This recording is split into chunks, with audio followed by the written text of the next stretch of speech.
ये कहानी शुरू होती है मंगोलिया के डेजर्ट से। ये ईस्ट एशिया का सबसे बड़ा रेगिस्तान है। यहाँ पर एक कंपनी आई होती है जो यहाँ पर तेल निकालना चाहती थी, लेकिन उनकी इंफॉर्मेशन गलत होती है। यहाँ पर कोई तेल नहीं होता और अब ये सब के सब वापस जा रहे हैं। इन सब को वापस ले जाने के लिए यहाँ पर एक प्लेन भेजा गया है जिसके पायलट का नाम फ्रैंक होता है। उसके साथ उसका को पायलट भी होता है। ये दोनों के दोनों यहाँ पर जितना भी सामान है और जितने भी एम्प्लॉयज हैं, इन सब को लेकर यहाँ से बीजिंग जाएंगे। ये सब के सब प्लेन में बैठ जाते हैं और बीजिंग के लिए निकल पड़ते हैं। और तभी इस बहुत बड़े रेगिस्तान में तूफान आना शुरू हो जाता है। फ्रैंक का जो को पायलट होता है वो बोलता है कि हमें क्या करना चाहिए। फ्रैंक कहता है कि अगर हम वापस गए तो हमें फ्यूल के लिए इंतजार करना पड़ेगा, क्योंकि दोबारा उड़ान भरने के लिए हमारे पास फ्यूल नहीं है और उसमें कितना वक्त लगेगा मुझे नहीं पता, इसीलिए हमें आगे बढ़ना होगा। इसके बाद फ्रैंक अपने प्लेन को और भी ऊपर ले जाता है ताकि वो रेत के तूफान से निकल पाए, लेकिन यहाँ पर इनका प्लेन ओवरलोडेड होता है। ये तूफान में फंस जाते हैं। साथ ही रेडियो की मदद से राब्ता करने की भी कोशिश करते हैं, लेकिन इनका राब्ता नहीं हो पाता और रेत की वजह से इनका एक इंजन खराब हो जाता है। फ्रैंक कहता है कि मुझे इमरजेंसी लैंडिंग करनी होगी और वो इमरजेंसी लैंडिंग करने के लिए प्लेन को नीचे उतारना शुरू कर देता है। लेकिन ये लैंडिंग इतनी आसान नहीं होती क्योंकि आगे उसे कुछ भी नहीं दिख रहा होता और जैसे ही प्लेन और नीचे उतरता है तो उनके प्लेन का पिछला हिस्सा एक चट्टान से टकराता है, जिस वजह से पीछे का दरवाजा खुल जाता है। इनमें से एक पैसेंजर उड़ जाता है और उसकी मौत हो जाती है। और अब इनका प्लेन रेगिस्तान में घिसटता हुआ आगे तक जाता है और जब प्लेन रुकता है तो ये देखते हैं कि प्लेन में 2 पैसेंजर्स और मर चुके होते हैं, लेकिन अभी भी ये बाहर नहीं जा सकते क्योंकि बाहर तूफान चल रहा है। और जब तूफान थमता है तो ये दिखाया जाता है कि इनका पूरा प्लेन रेत के अंदर दफन हो चुका है। लेकिन कुछ ही घंटों के बाद रेत वहां से खुद ही उड़ जाती है और इनका प्लेन एक बार फिर से विजिबल हो जाता है। ये सब के सब बाहर आते हैं और अपने खाने की सप्लाई चेक करते हैं और उन्हें पता चलता है कि इनके पास 1 महीने के खाने और पीने की सप्लाई है। इन्हीं में से एक आदमी होता है, वो कहता है कि मैं चलकर यहाँ से बाहर निकल जाऊंगा। दरअसल इन्हें यहाँ से बाहर निकलने के लिए 200 माइल का सफर करना होगा, क्योंकि अब ये मंगोलिया में नहीं बल्कि चाइना में कहीं है। लेकिन इन्हें अपनी एग्जैक्ट पोजीशन नहीं पता होती और ना ही इनका रेडियो काम कर रहा होता है। वो आदमी तो यहाँ से चलकर निकलना चाहता है। वो कहता है कि मैंने मैराथन किया है, मैंने हाइकिंग ट्रैकिंग की है, मैं यहाँ से जा सकता हूँ। उसे बताया जाता है कि ये जुलाई का महीना है और रेगिस्तान में जुलाई का महीना सबसे गर्म होता है। अगर आप 1 गिलास पानी पियोगे तो कुछ ही मिनटों में तुम्हारे जिस्म में पसीना बनकर 10 गिलास पानी निकल जाएगा। वो कहता है कि मैं सिर्फ रात को सफर करूंगा। उसे बताया जाता है कि लेकिन तुम्हें रास्ता पता नहीं चलेगा, क्योंकि यहाँ पर जो पहाड़ियाँ हैं वो मैग्नेटिक है और तुम्हारा कंपास कभी भी काम नहीं करेगा, इसीलिए तुम गोल गोल घूमकर बार बार एक ही जगह पर आ जाओगे। इसके बाद उसको समझ आ जाता है कि वो यहाँ से इस वक्त अकेला नहीं निकल सकता। अब उसी रात को जब ये सब के सब प्लेन के अंदर सो रहे होते हैं तो बाहर तूफान चल रहा होता है और तभी इनमें से एक आदमी जिसका नाम डेविस होता है वो बाहर टॉयलेट करने के लिए जाता है और जब वो वापस आ रहा होता है तो उसका पैर पत्थर से टकराता है, जिसकी वजह से वो रेत से लुढ़कता हुआ नीचे की ओर चला जाता है। तूफान में उसे चारों तरफ कुछ भी नजर नहीं आता और ये रास्ता भटक जाता है। हालांकि वो मदद के लिए चिल्लाता भी है, लेकिन कोई भी उसकी आवाज नहीं सुन पाता। सुबह जब सब उठते हैं तो वो देखते हैं कि उनका एक साथी डेविस गायब है। वो उसे चारों तरफ ढूंढने की कोशिश करते हैं, लेकिन उसका कुछ भी पता नहीं चलता क्योंकि वो रेत में दफन हो चुका होता है। पर इस बात से सब के सब परेशान होते हैं। इसीलिए इनमें जो लेडी होती है वो पायलट फ्रैंक के पास जाती है। वो फ्रैंक से पूछती है कि कोई हमें यहाँ पर बचाने के लिए आएगा, इसके कितने % चांसेस हैं। फ्रैंक कहता है कि सिर्फ 5%, लेकिन हम यहाँ से निकल नहीं सकते क्योंकि हम रेगिस्तान के बीचों बीच में हैं। हमारे पास खाना और पानी बहुत कम है और इतने कम खाने और पानी के साथ अगर हमने चलना शुरू किया तो ये सब का सब 2 दिनों में ही खत्म हो जाएगा और हम में से कोई भी नहीं बच पाएगा। हालांकि इस बात के चांसेस बहुत कम है कि कोई हमें यहाँ पर ढूंढने के लिए आएगा, लेकिन मैं ऑप्टिमिस्ट हूँ, इसीलिए मैं यहाँ पर इंतजार करना प्रेफर करूंगा। वहीं बाहर जो लोग होते हैं धीरे धीरे उनकी उम्मीदें भी टूटना शुरू हो जाती हैं कि कोई उन्हें यहाँ पर लेने के लिए नहीं आएगा। इसीलिए इनमें से 2 लोग यहाँ से जाने का फैसला करते हैं और साथ ही अपने साथ कुछ पानी भी ले जा रहे होते हैं। तभी फ्रैंक कहता है कि यहाँ से पानी कोई नहीं ले जाएगा और पानी की वजह से इनके बीच में हाथापाई हो जाती है, जिस वजह से पानी गिर जाता है। यहाँ पर एक आदमी होता है जिसका नाम एलिट होता है। वो उनके पास आता है। वो कहता है कि मेरे पास एक आइडिया है जिससे हम सबकी जान बच सकती है। मैं कई दिनों से इस प्लेन को ऑब्जर्व कर रहा हूँ और हम इस प्लेन को रिबूट करके एक दूसरा प्लेन बना सकते हैं। फ्रैंक उसे पूछता है कि तुम प्लेन के बारे में क्या जानते हो। एलिट कहता है कि मैं प्लेन डिजाइन किया करता था। दरअसल एलिट के बारे में कोई भी ज्यादा नहीं जानता था क्योंकि वो उस कंपनी के साथ काम नहीं करता था जो मंगोलिया में तेल निकाल रही थी।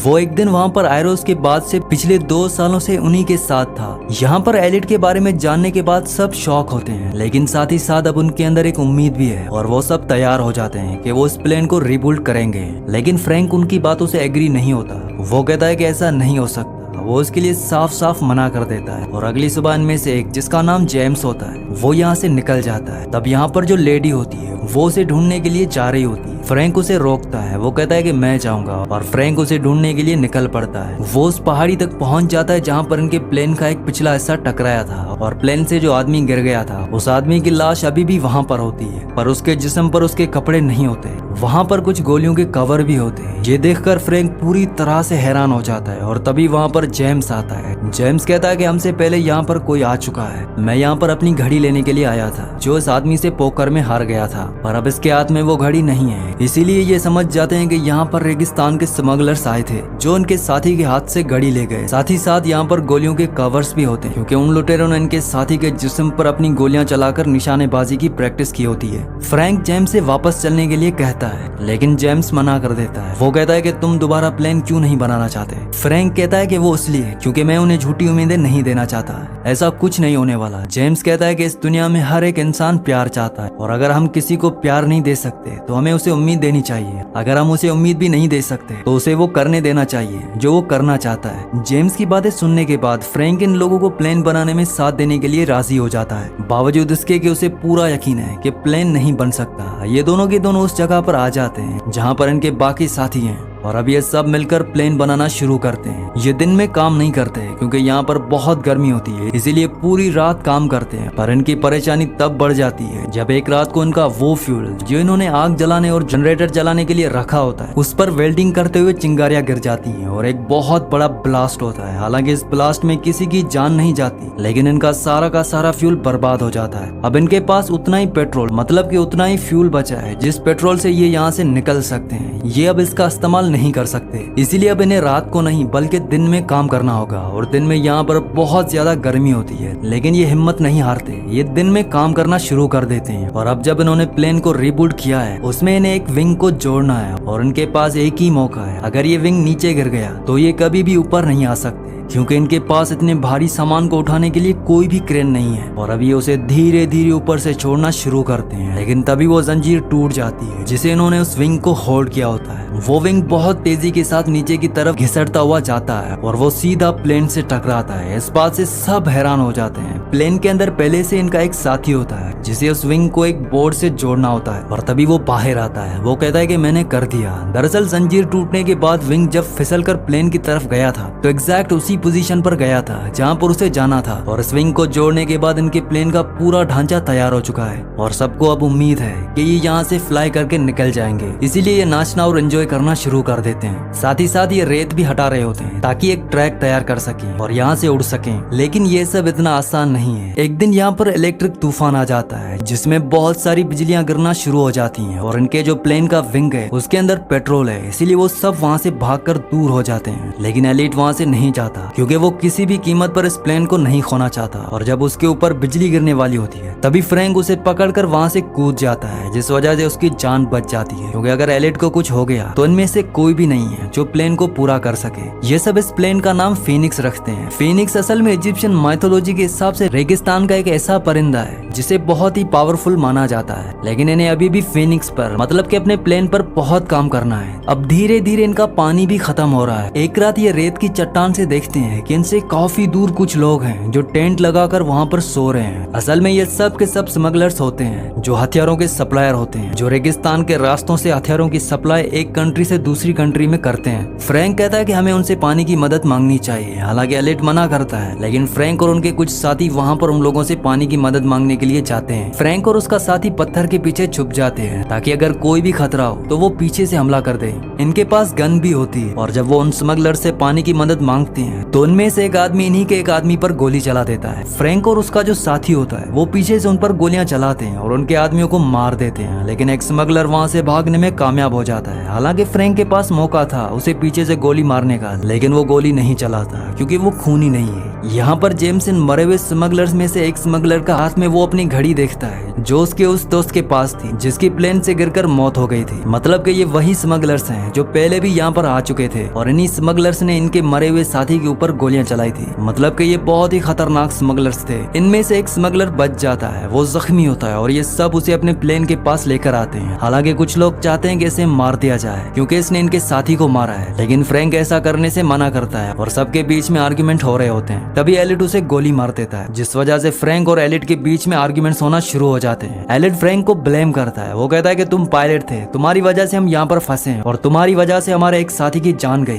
क्योंकि मैंने मना किया था, फिर भी तुम वहाँ पर गए। और इस बात से फ्रैंक को गुस्सा आ जाता है, वो एलिट को एक पंच मारता है और अब एलिट इन सब से नाराज हो जाता है क्योंकि उसकी ईगो हर्ट हो जाती है। वो कहता है कि मैं अब प्लेन नहीं बनाऊंगा, मुझे जितना काम करना था मैंने कर लिया, मैं यहाँ पर 10 लोगों के बराबर काम करता हूँ और तुम सब आराम करते हो। केली यहाँ पर उसके पास आती है और वो उसे कहती है कि तुम्हारे बिना हम इस प्लेन को नहीं बना सकते, हमें तुम्हारी जरूरत है। वो कहता है कि सब अगर मुझे रिक्वेस्ट करेंगे तभी मैं प्लेन को बनाऊंगा और सबको उसे रिक्वेस्ट करनी पड़ती है, यहाँ तक के फ्रैंक को भी। फ्रैंक कहता है कि तुम यहाँ के बॉस हो, प्लीज इस काम को खत्म करो। इसके बाद एलिट मान जाता है। एक बार फिर से ये सब के सब प्लेन के काम को खत्म करने में जुड़ जाते हैं। एक दिन ये दूरबीन से देखते हैं कि जो स्मगलर यहाँ से भाग गया था वो अब अपने साथियों के साथ यहाँ पर पहुंच चुका है, पर वो लोग आगे नहीं बढ़ते क्योंकि वो जानते हैं कि इनके पास हथियार हैं। दरअसल स्मगलर्स के जो हथियार थे अब वो उन्हीं के पास हैं, लेकिन इन स्मगलर्स को ये पता है कि इनके पीने का पानी और खाना बहुत जल्दी खत्म हो जाएगा और जब ये पूरी तरह से कमजोर हो जाएंगे तभी वो उन पर हमला करेंगे।